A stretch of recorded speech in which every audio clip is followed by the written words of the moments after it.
ऐसा पवित्र महीना है जिसमें इंसान ऊपर वाले को और अपनी जो आत्मा है उसको पवित्र करने के लिए ऊपर वाले पर फोकस होकर और अपनी एक ऐसी साइंटिफिक ओवरऑलिंग करते हैं जिसमें हम लंघन करते हैं। लंघन का भी एक विशेष तरीका है। जो हमारी हिंदू संस्कृति है उसका तरीका अलग है और हमारी मुस्लिम संस्कृति जो है उसका तरीका अलग है। हमारी संस्कृति के बारे में हम लोग परिचित हैं, बहुत अच्छी तरह परिचित हैं। हम चाहते हैं कि ये फास्टिंग जो इम्पोर्टेंट है, 1 महीने की फास्टिंग कम नहीं होती।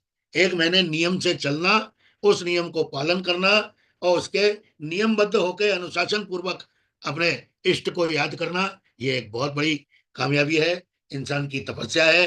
मैं सभी हमारे मुस्लिम भाइयों को आभार प्रकट करता हूँ, शुभकामनाएं देता हूँ और हमारे doctor Mohsin Dehlvi ji, president world Unani foundation, managing director Dehlvi naturals, New Delhi का हार्दिक स्वागत करता हूं। डॉक्टर यूनिस मुंशी जी, जो इंचार्ज डायरेक्टर हैं नेशनल रिसर्च इंस्टीट्यूट ऑफ यूनानी मेडिसिन फॉर के हैदराबाद से, उनका भी स्वागत करता हूं। और हमारे यंगेस्ट डायनेमिक सपोर्टर वेलविशर जो फर्स्ट टाइम हमारे मंच पर आ रहे हैं, doctor Anil Khan Goran, assistant professor, department of स्वास्थ्य व्रत, ITRA जामनगर, उनका भी स्वागत करता हूं। इंडिपेंडेंट रिसर्च एथिक्स सोसाइटी की Ayush Samriddhi international webinar series के 2258 माइलस्टोन पर आपका स्वागत है। Pawan ji, for holding this webinar. Ramzan, yes, एक 30 दिन की हमारी मेहनत होती है और आज 28 दिन हो गए हैं। मोस्ट प्रोबेबली ईद जो है वो ट्यूसडे की होगी, एक्सपेक्टेड है।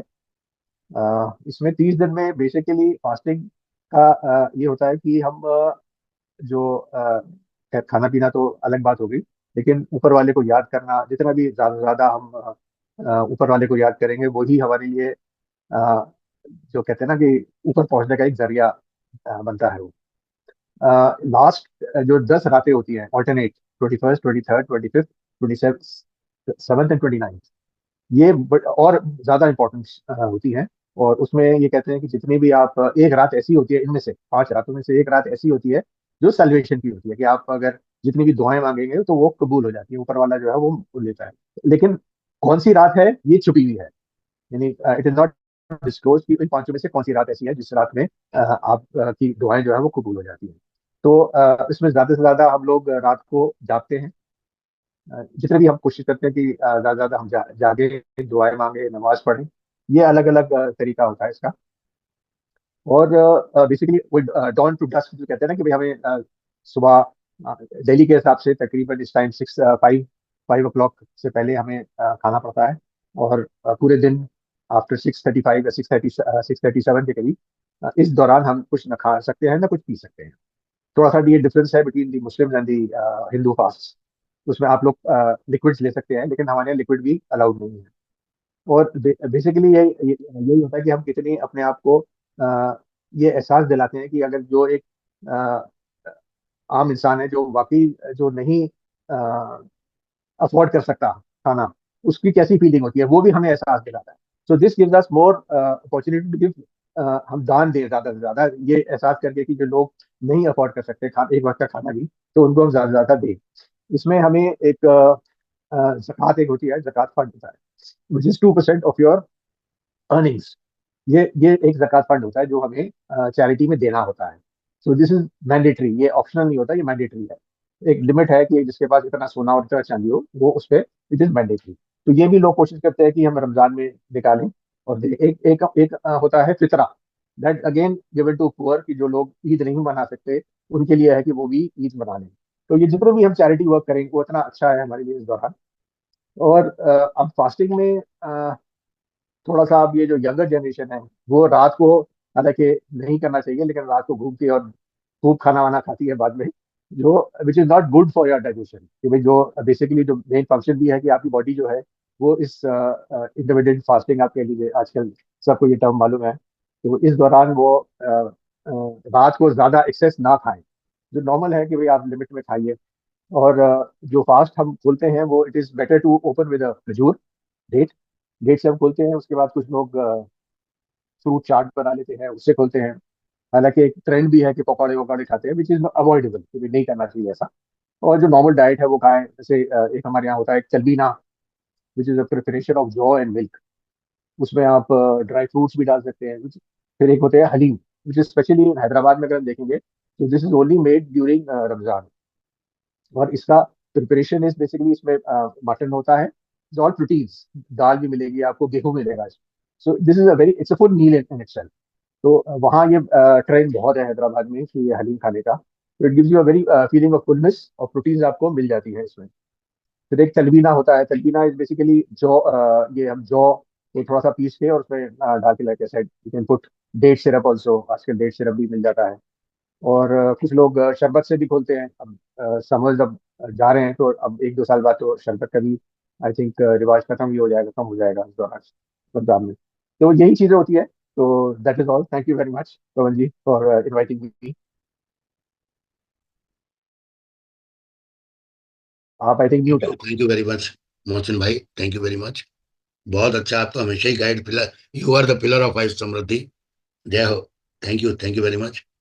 Now I would like to invite doctor Arif Khan Goran from ITRA Jamnagar.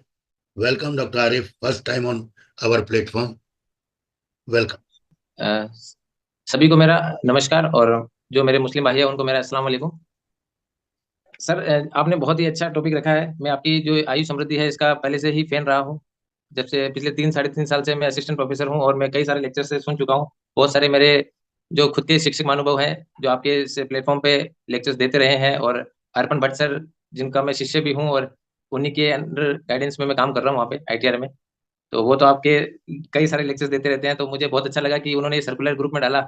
और एक ऐसा पॉइंट, हालांकि ये महीना ऐसा है कि जिसमें हम इबादत करते हैं और जॉब भी करते हैं, तो बिजी ज्यादा रहते हैं, लेकिन ये टॉपिक ऐसा था कि मुझे ऐसा लगा कि इससे अगर मैं कुछ जन सामान्य को नॉलेज दे पाऊँ, जिससे आम लोगों को रमजान के बारे में एक्चुअलिटी पता चले, तो शायद मेरे लिए भी बेहतर होगा।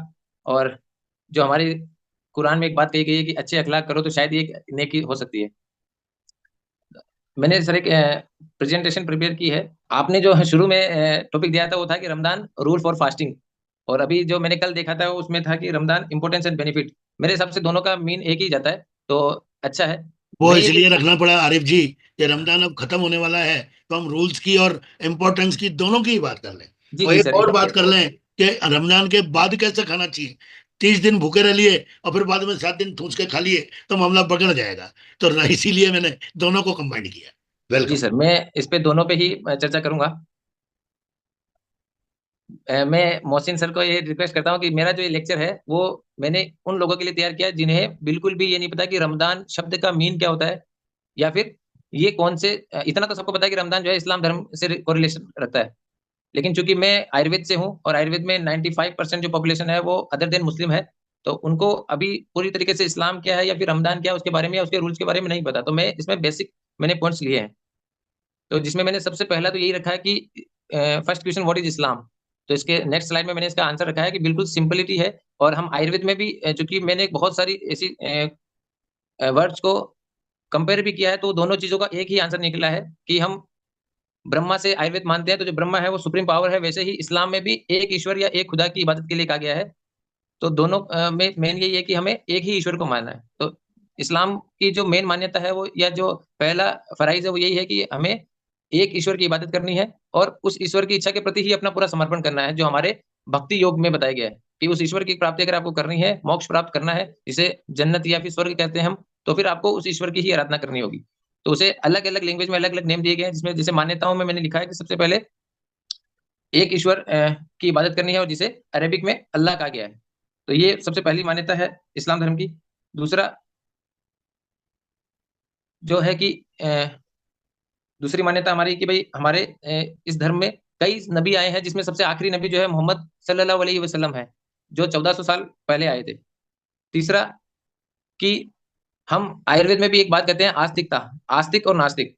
तो मुझे ऐसा लगता है कि आस्तिक और नास्तिक में केवल एक ही फर्क है, या इसकी जो डेफिनेशन है वो एक्चुअल डेफिनेशन में मेरे स्टूडेंट्स को भी हमेशा बताता रहता हूँ, कि जब हम स्पिरिचुअल या किसी भी टेक्स्ट को मानते हैं पहली, और दूसरी शर्त कि जिस उस टेक्स्ट में लिखी हुई बात को मानते हैं, तो वो आस्तिकता को शो करती है। तो वैसे हम मुस्लिम जो है, हमारे जो स्पिरिचुअल टेक्स्ट है वो कुरान को मानते हैं, और कुरान में जो जो बातें लिखी गई है उसे बिना किंतु परंतु के मान लेना, तो वो आस्तिकता है। तो उसमें जो लिखा है कि एक खुदा की इबादत करो, और उसमें रमजान भी उसी में लिखा है कि रमजान है और उसमें आपको रोजे रखने हैं।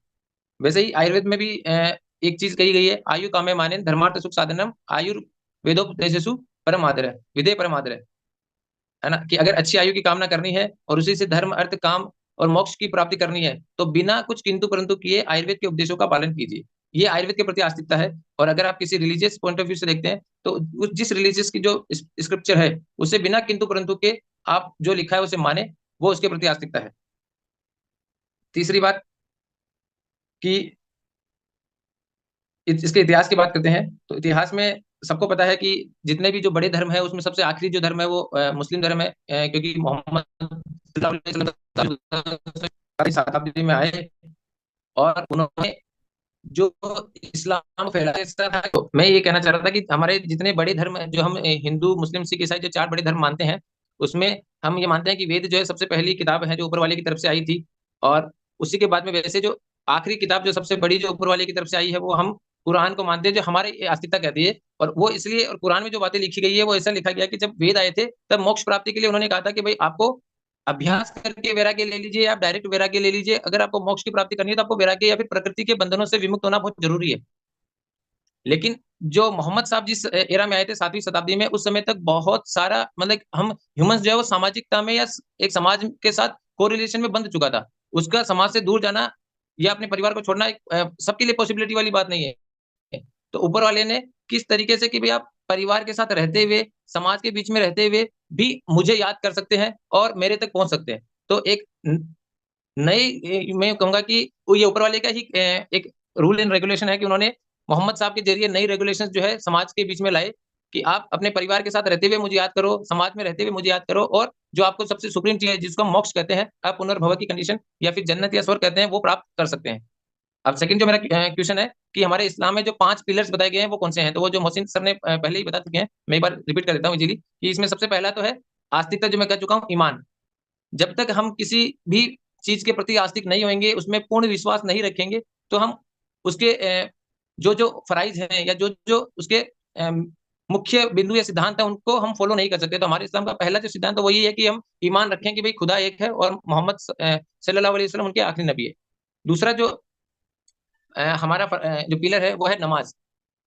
नमाज को का जो वर्ड है वो कुरान में कहीं पे भी नमाज से नहीं आया है, वो आया है सलाह करके।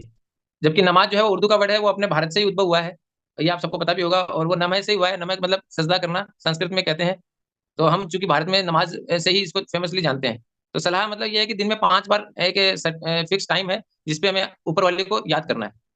तीसरा है जकात, जो मोहसिन सर ने बताया कि 2% या 2.5% के हिसाब से जिसके ऊपर जो मालदार है, जिस भी तरीके का माल हो, चाहे जमीन हो, चाहे सोना हो, चाहे पैसा हो, जिस भी तरीके का उसके पास माल है, उस तरीके से वो अपनी जकात निकाले। जकात मीन्स वो है कि जो आज की डेट में सरकार हमसे डायरेक्टली ले रही है, इनकम टैक्स के रूप में ले रही है या किसी भी टैक्स के रूप में ले रही है। तो जब पहले टैक्स नहीं हुआ करते थे तो इंसान अपने आप ही अपने जो गरीब भाई है, बंधु है, उन सबका ध्यान रखते हुए वो टैक्स अदा करे समाज के लिए।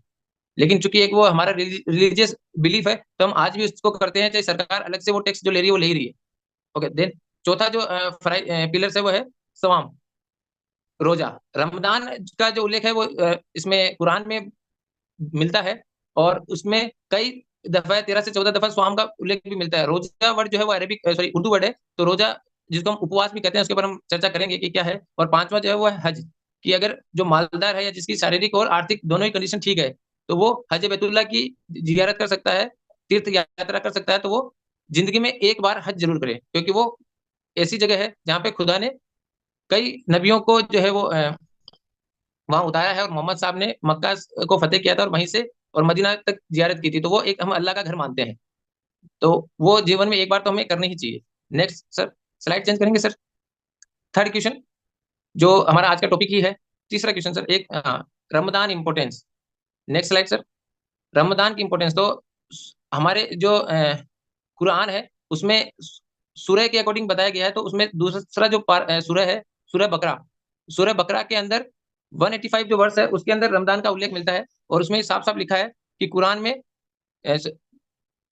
रमदान का उल्लेख है, लेकिन रोजा की जगह स्वाहा जो है उसका इस्तेमाल किया गया और कम से कम 13 से 14 बार जो है वो स्वाम की बात पूरे कुरान में आई है। Next sir.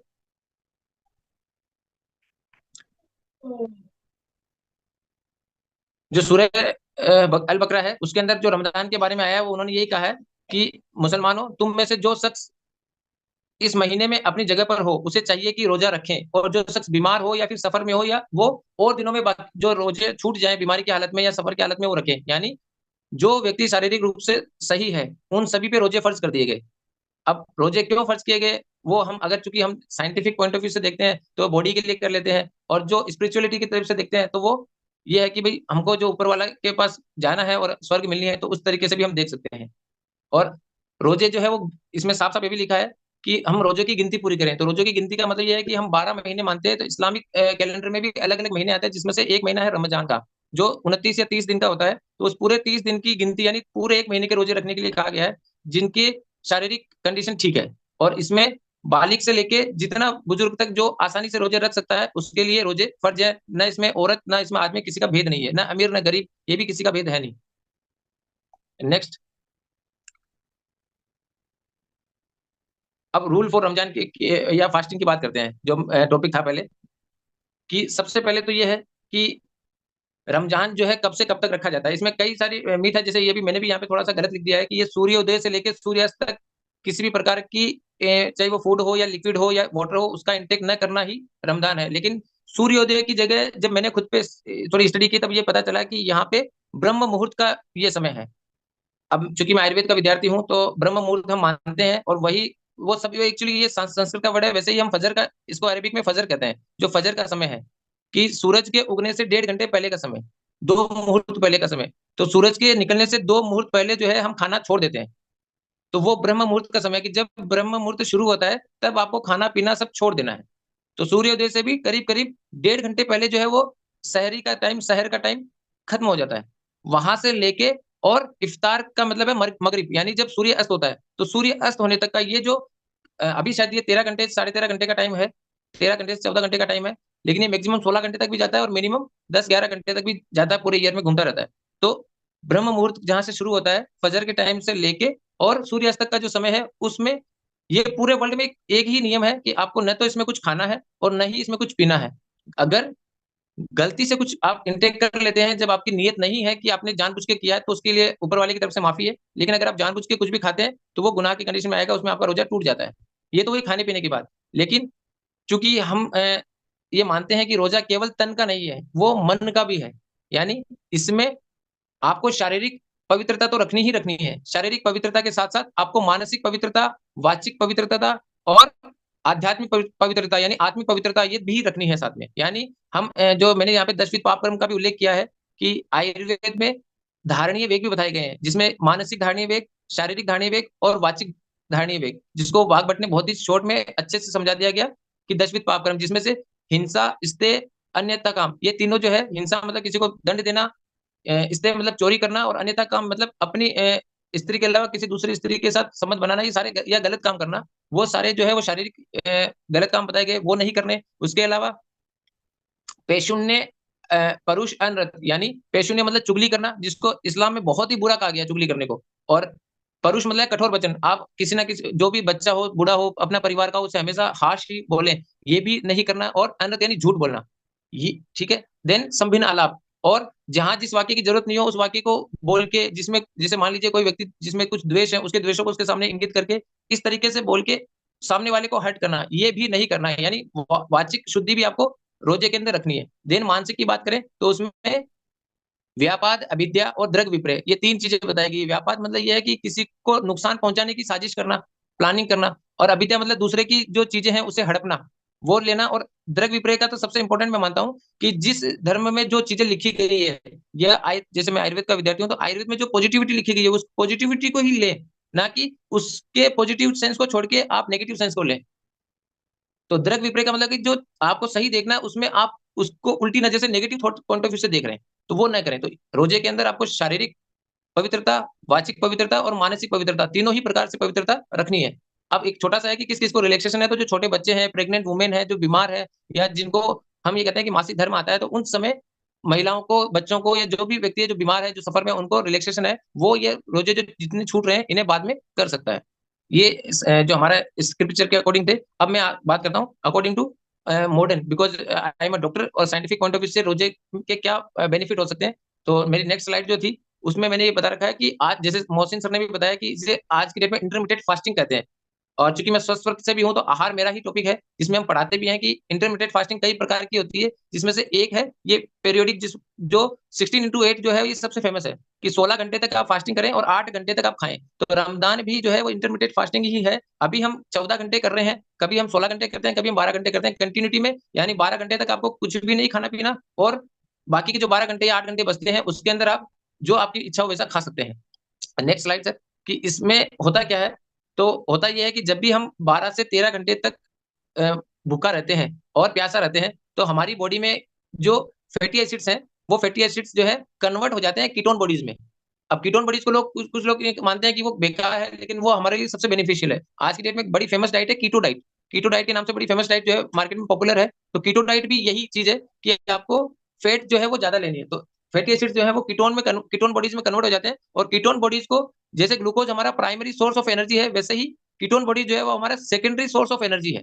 कि जब हमारी बॉडी को ग्लूकोज नहीं मिलता, तो हमारी बॉडी लीवर से कीटोन बॉडीज का प्रोडक्शन करती है, और वो कीटोन बॉडीज फिर पूरी ब्लड के थ्रू जो है बॉडी में घूमते हैं, और हमारे ब्रेन को और हमारे जितने भी सॉफ्ट ऑर्गन है उन सबको एनर्जी जो है ट्रांसफर करते हैं। और वो एनर्जी जो है हमारे लिए, फिर हम जो भी हमारी बॉडी से वर्क करते हैं उन सबके लिए बेनिफिशियल होती है।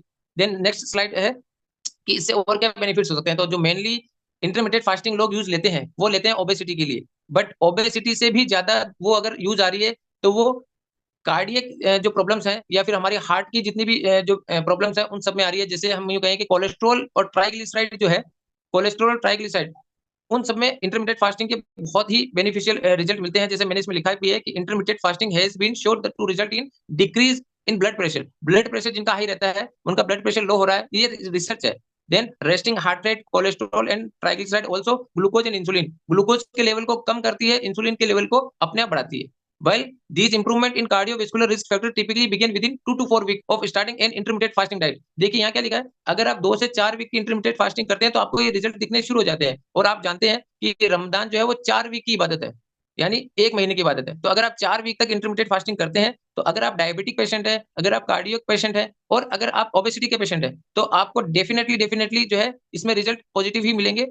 बट इसकी जो एक शर्त है, वो शर्त ये है कि मैं अब थोड़ा सा क्रिटिक्स करता हूँ मेरे ही मुस्लिम भाइयों के लिए, क्योंकि मैं खुद भी अभी, आज हमारे 28 रमजान हो चुके हैं, और मैं खुद रमजान, चाहे हम कितने बिजी रहो, लेकिन रमजान में हम इबादत करते हैं, रोजे भी रखते हैं, नमाज भी पढ़ते हैं। हमारी तरावी की नमाज होती है, वो भी हम पढ़ते हैं, ताकि हम ऊपर वाले को अच्छे से अच्छा याद कर सके और अपनी बॉडी को प्योर कर सके।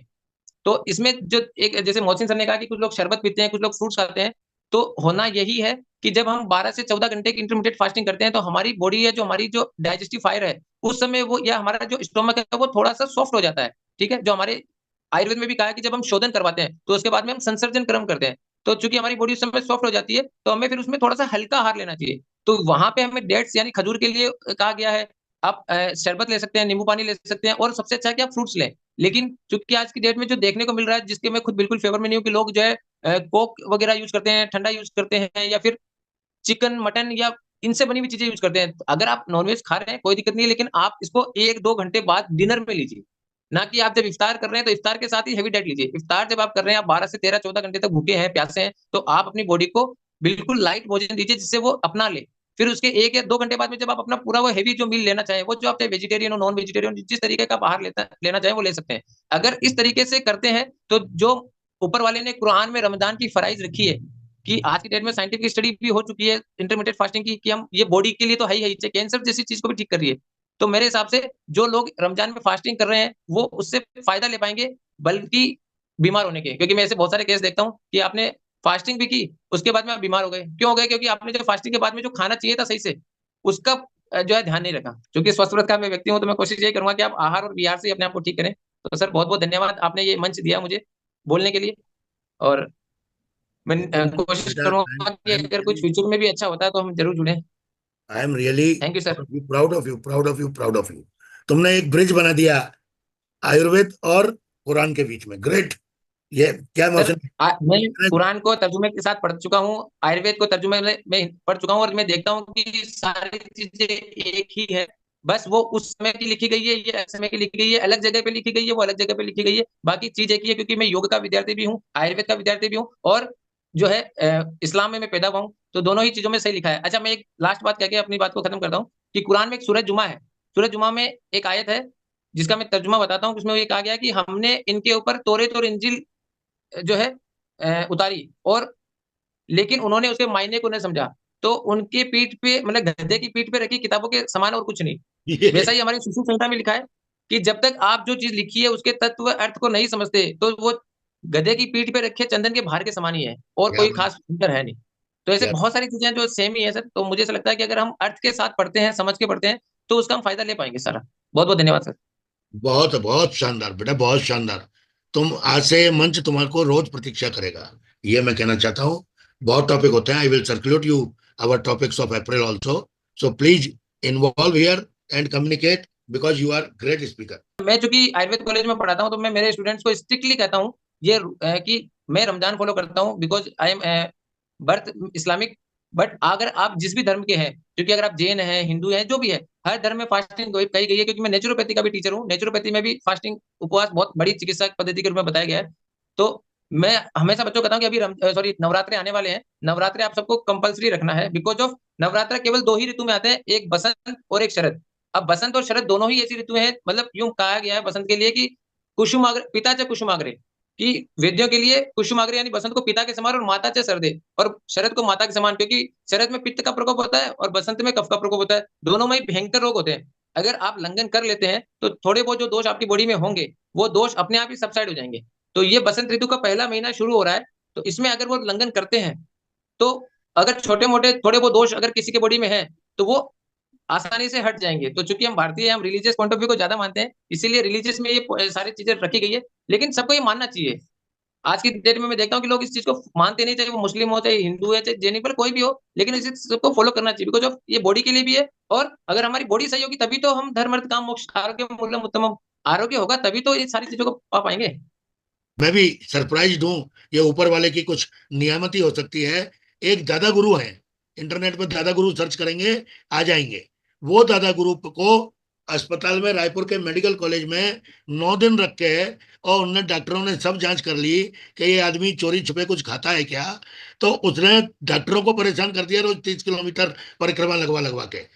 वो आदमी, दादा गुरु जो है, 4 साल से कुछ नहीं खाए हैं, 4 साल हो गए, और गजब और तुर्रा है उस पे कि 40 किलोमीटर नर्मदा की वो परिक्रमा करते हैं नंगे पांव गर्मी में, और केवल नर्मदा का पानी पीते हैं, और बोलते हैं कि नर्मदा का पानी मेरा आहार है, और जब मैं चलता हूं तो वायु मेरा आहार है।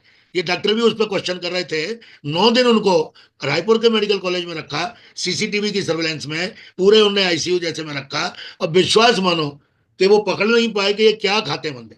और आज भी वो, आप दादा गुरु को कोई मैं वीडियो इस देख, चीज से मैं बिल्कुल हैरान नहीं हूँ, बिकॉज मैं एक योग का विद्यार्थी हूँ, और हम ये मानते हैं कि जब हम अष्टांग योग में यम से लेके समाधि तक जाते हैं, तो जब हम प्रत्याहार कर लेते हैं, प्रत्याहार के बाद जब धारणा और ध्यान वाली स्थिति में जाते हैं, तो अगर हम अपने माइंड को इतना कंट्रोल और इतना एनर्जेटिक कर लें कि वो आत्मा, और वो आत्मा फिर सुप्रीम पावर के साथ जुड़ जाए, तो फिर इस शरीर को एनर्जी की आवश्यकता नहीं पड़ती सर। वो फिर वो जो है, जो पंच भौतिक ले रहे हैं ना, वो जल से ले रहे हैं, वायु से ले रहे हैं, तो वो तो बहुत ज्यादा है सर। लेकिन गजब। ये हर किसी के बस की बात नहीं है, इसके लिए बहुत ही कठिन परिश्रम करना पड़ता है। जबकि ये जो हम बात कर रहे हैं अभी, ये जन सामान्य की बात कर रहे हैं, लेकिन ये पॉसिबिलिटी है। अब बच्चे कहते हैं सर कि मोक्ष, मैंने कहा मोक्ष तो मरने के बाद मिलेगा, लेकिन मिल जाएगा, जो लिखा है अगर वो करोगे तो। मोहसिन भाई को थैंक हम यू सर। करता हूँ कमेंट्स फॉर आरिफ लेक्चर। मेरा गला बैठ गया है कल से चिल्लाते चिल्लाते। आदरणीय मोहसिन जी। बहुत अच्छा लेक्चर रहा। मेरे भाई ने बिल्कुल प्रिसाइज उन्होंने बता दिया, और बहुत शॉर्ट टाइम में, कि रमजान में क्या, क्यों रमजान है, हम पे फर्ज है, और क्या क्या करना चाहिए। तो वेरी गुड लेक्चर। और उन्होंने मेन तो यह है कि उसको आयुर्वेद से मिलाया, जो मेरे लिए भी बड़ा अच्छा था, कि it was integrated with Ayurveda. तो congratulation and very good lecture doctor. Thank you very much. शुक्रिया सर, बहुत बहुत शुक्रिया सर। किसी का कोई वैल्यू एडिशन या सजेशन हो तो मैं स्वागत करूंगा, अदरवाइज सबको नए साल की शुभकामनाएं दूंगा। कोई भी कमेंट या वैल्यू एडिशन या क्वेश्चन ऑन फास्टिंग। मेरे ख्याल से इतना अच्छा आरिफ ने समझाया मोहसिन भाई, बड़ी क्लियर लैंग्वेज में। ग्रेट। बहुत अच्छा लेक्चर था बेटा। 5 साल में ये लेक्चर मैंने पहली बार सुना है, जबकि हम लोग रेगुलर प्रोग्राम करते हैं। आयुर्वेद से किसी ने रिलेट नहीं किया। आयुर्वेद वाले आयुर्वेद की बात करते हैं, यूनानी यूनानी की बात करती है, लेकिन दोनों को एक ब्रिज में बना के ब्यूटीफुल प्रेजेंटेशन और ग्रेट ऑरेशन बेटा। God bless you. सर इसमें एक ही बात कहना चाहूंगा कि मुझे ऐसा लगता है कि जैसे हम तो आयुर्वेद में द्विज कहते हैं ना अपने आप को, मैं तो द्विज ही कहता हूँ सर। बिकॉज मैं पैदा किसी धर्म में हुआ हूँ, लेकिन जब मैं लेके चल रहा हूँ, आज आपने मुझे बुलाया तो आयुर्वेद की वजह से बुलाया है। तो और मुझे लोग जानते हैं तो आयुर्वेद की वजह से जानते हैं। तो द्विज का मतलब यही है कि हम किसी एक कुल में पैदा हुए हैं, लेकिन अब हम आयुर्वेद के कुल में आ गए और हम इसी से जाने जाएंगे। जबकि जब मैं चूंकि हम पढ़े लिखे हैं, एजुकेटेड का मतलब ये है कि जब हम दोनों को पढ़ के देख सकते हैं कि दोनों चीजें एक ही है। लेकिन हर किसी के पास ये खुशकिस्मती नहीं है कि वो आयुर्वेद से जुड़ सके या आयुर्वेद को पढ़ सके। लेकिन जो जिस भी रिलीजन में पैदा हुआ है, तो हर रिलीजियस पॉइंट ऑफ व्यू से वो अपनी बॉडी को सही रखे, अपने मन को सही रखे, और सुप्रीम पावर जो है उस तक अपने आप को कनेक्ट करके उस तक पहुंच जाए। इसलिए सभी धर्मों में सभी चीजें अच्छी बताई गई है। तो मेरी तो अच्छी बात है। और मैं सर एक चीज कहता हूँ आस्तिकता के लिए, कि मैं मेरे माँ बाप के प्रति आस्तिक हूँ। मैं ये नहीं कहूंगा कि मेरे माँ बाप जो है वो दुनिया में सबके लिए सबसे अच्छे होंगे, लेकिन मेरे लिए सबसे अच्छे हैं। वैसे ही मैं मेरी पत्नी के लिए आस्तिक हूँ, वैसे ही मैं मेरे आयुर्वेद के प्रति आस्तिक हूँ, और वैसे ही मैं मेरे धर्म इस्लाम के प्रति आस्तिक हूँ। तो आस्तिक का मतलब यही है कि आप उसमें सबसे पहले सद्भावना रखें, विश्वास रखें, और जो जैसा लिखा है फिर उसमें किंतु परंतु नहीं करें। मैं देखता हूँ सर आयुर्वेद के बच्चे आयुर्वेद में भी मतलब नेगेटिविटी देखते हैं, तो मैं कहता हूँ ये फिर मत देखो, बिकॉज ये किसी ह्यूमंस ने नहीं लिखा, ये तो पहले लिखा है कि ब्रह्मा से है। फिर आप छोटी मोटी बातें क्यों कर रहे हो उसमें? वैसे ही बहुत बहुत जितने भी मजहबी किताबें हैं, मजहबी किताबें सारी ऊपर वाले ने लिखी है। तो आप उन्हें पढ़ो और अपना फायदा लो। मैं इसमें कहना चाहूंगा सर, मेरे हिसाब से नास्तिक का मतलब ये नहीं है। हमारे आचार्य चरक ने बहुत ही है ना, मतलब बिल्कुल ब्रीफली मैं अग्रहियों का ना मेरा सब कुछ मानता हूँ। उन्होंने बिल्कुल एक छोटे से कह दिया कि नास्तिको वर्जिने नाम। ठीक है, कि नास्तिक को छोड़ दो। अब नास्तिक को छोड़ दो का मतलब ये है कि जो तुम्हारे प्रति आस्तिक नहीं हो। मैं बच्चों को हमेशा ये कहता हूँ कि चलो अब ठीक है, तुम नीट के थ्रू आयुर्वेद में आ गए, लेकिन आयुर्वेद में आते ही मैं उन्हें विमान स्थान में जो 8वां चैप्टर है, जिसमें सबसे पहले लिखा है शास्त्र परीक्षा, गुरु परीक्षा और शिष्य की परीक्षा। तो कर लो सेकंड काउंसलिंग से पहले शास्त्र की परीक्षा, कि ये शास्त्र तुम्हें सब कुछ दे सकता है या नहीं दे सकता। अगर दे सकता है, फिर ये गुरु तुम्हें, चूंकि गुरु तो तुम नहीं, गुरु तो इंस्टीट्यूशन गुरु हो गया, कि जो इंस्टीट्यूशन तुमने ले लिया, तो ये इंस्टीट्यूशन तुम्हें कुछ दे सकता है। और फिर तुम्हारी जिम्मेदारी है शिष्य की परीक्षा, कि तुम्हें कैसा शिष्य बनना है। तो जो जिसके प्रति आस्तिक नहीं है वो नास्तिक है सर। वो केवल धर्म पॉइंट ऑफ व्यू से नहीं, वो बहुत सारे पॉइंट ऑफ व्यू से ही है, हम कह सकते हैं। वो हमारी चिकित्सा पद्धति के पॉइंट ऑफ व्यू से बहुत सारे लोग राजस्थान में आयुर्वेद के प्रति आस्तिक नहीं है, वो नास्तिक है। तो हम उनसे फिर कहते हैं कि आप दूसरे जिसके प्रति आस्तिक है उसमें जाएं, क्योंकि फिर आप ठीक नहीं होंगे। बिकॉज पहली चीज है कि उसके प्रति सद्भावना और विश्वास रखना, वो नहीं है तो फिर पॉजिटिविटी नहीं है तो फिर ठीक हो ही नहीं सकते। शाबाश शाबाश शाबाश। मैं नमन करता हूँ मेरे जेके सर, अगर जितेंद्र कुमार शर्मा सर हैं उदयपुर से, एनाटॉमी विभाग के विभागाध्यक्ष महोदय, वो मेरे गुरु हैं सर। मेरी जो स्नातक है वो उदयपुर कॉलेज से ही है। तो मैं सर को नमस्कार करता हूँ। जेके शर्मा जी कुछ बोलेंगे? प्रोफेसर जेके शर्मा जी, स्वागत है। सर बहुत ही अच्छा प्रोग्राम आपके द्वारा किया गया। पहला लेक्चर भी सुना, और फास्टिंग के अलग अलग एस्पेक्ट यहाँ पर जो बताए, और आस्तिक नास्तिक के बारे में जो चर्चा हुई, बहुत ही मोटिवेशनल है अपने आप में। कि आस्तिकता ही सभी फलों को प्रदान करने वाली है। तो जो पॉजिटिविटी है वही आस्तिकता है। अब कहीं किसी में विश्वास नहीं है तो फिर क्रियाशीलता भी नहीं होगी। तो बहुत ही अच्छा लेक्चर सुनने को मिला। थैंक यू मोहसिन भाई, थैंक यू वेरी मच। आज बड़ा शानदार रहा, आपने भी बड़ा अच्छा गाइड किया। बहुत खूब। आप जुड़ते हैं तो ऊर्जा आ जाती है, और आज इस बच्चे ने तो बड़ा गजब कर दिया। वेरी गजब गुड, वेरी गुड। है। I also appreciate and very confident, that is very the main good. Thing, very confident. हाँ, नहीं नहीं, अब ये इसके यूनानी के प्रोग्राम में आप याद रखिएगा। अभी 5 तारीख को आरिफ, हम लोग जी ईद सर। मुबारक प्रोग्राम कर रहे हैं। ईद की साइंटिफिक इंपॉर्टेंस हम तुमसे सुनना चाहेंगे। मैं कोशिश करूंगा सर।